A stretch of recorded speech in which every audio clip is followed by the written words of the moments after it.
Bonjour à tous, dans cette vidéo nous allons revoir la notion de transfert de charge électrique. Alors nous avons appris que quand on prend un bâton en plexiglas ou en verre et qu'on le frotte à du tissu, cela se charge d'électricité. Alors nous apprenons maintenant que par convention, le plexiglas et le verre se chargent de manière positive. Très bien. Alors, illustrons ici dans cette vidéo cette notion de transfert de charge électrique.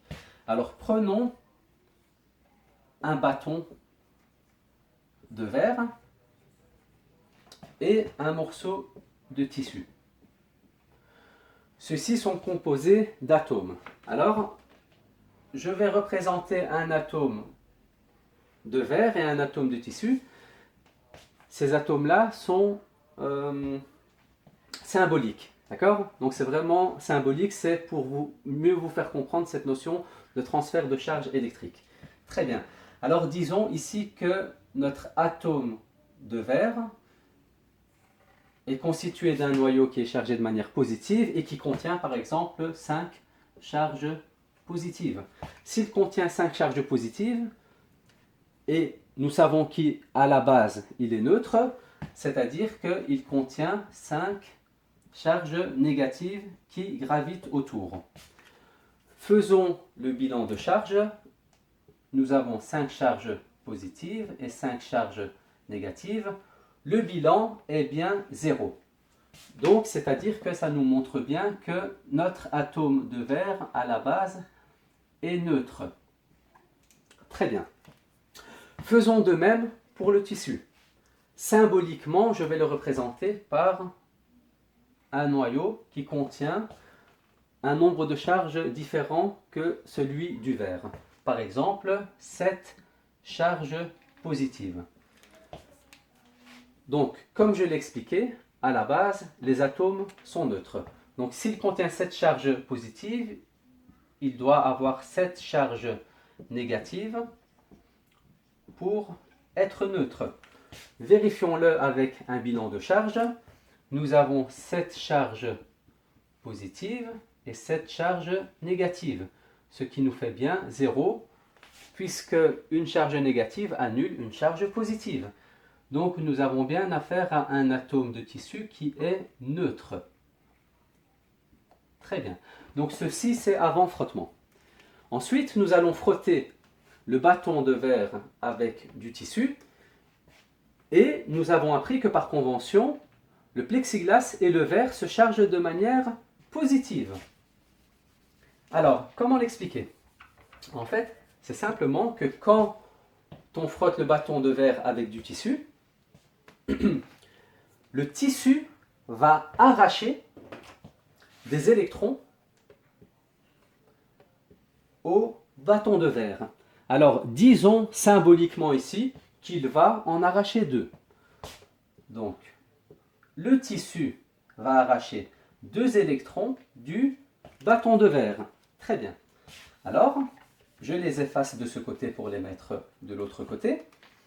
Nous en avons 2 de plus de ce côté. Très bien. Maintenant, refaisons le bilan de charge. Nous avons ici, au niveau du bâton de verre, 5 charges positives et nous avons 3 charges négatives. Quand on fait le bilan de charge, on voit qu'on a un bilan de charge de plus 2, puisque nous avons 2 charges positives en plus que les charges négatives. Nous dirons donc que le bâton de verre a un déficit en charge négative et donc devient chargé de manière positive. Puisqu'il a moins d'électrons, il devient chargé positivement. A contrario, ici au niveau du tissu, faisons le bilan de charge. Nous voyons que nous avons toujours au niveau de notre noyau atomique 7 charges positives. Et nous avons ici, si on fait le compte, on voit qu'on a 9 charges négatives. Quand on fait le bilan, on voit qu'on a un bilan de -2 puisqu'on a deux charges négatives en plus que des charges positives. Donc notre morceau de tissu a un surplus d'électrons et donc nous disons qu'il est chargé de manière négative. Ceci explique que par convention nous disons que le plexiglas et le verre se chargent de manière positive.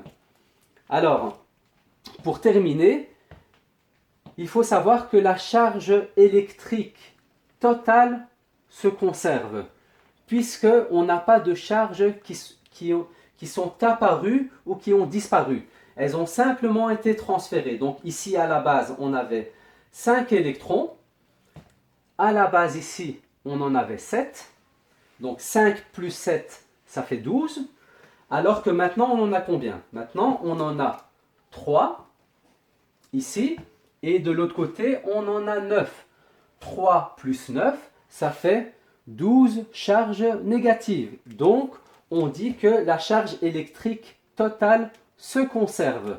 Merci d'avoir suivi cette vidéo et bon travail à tout le monde.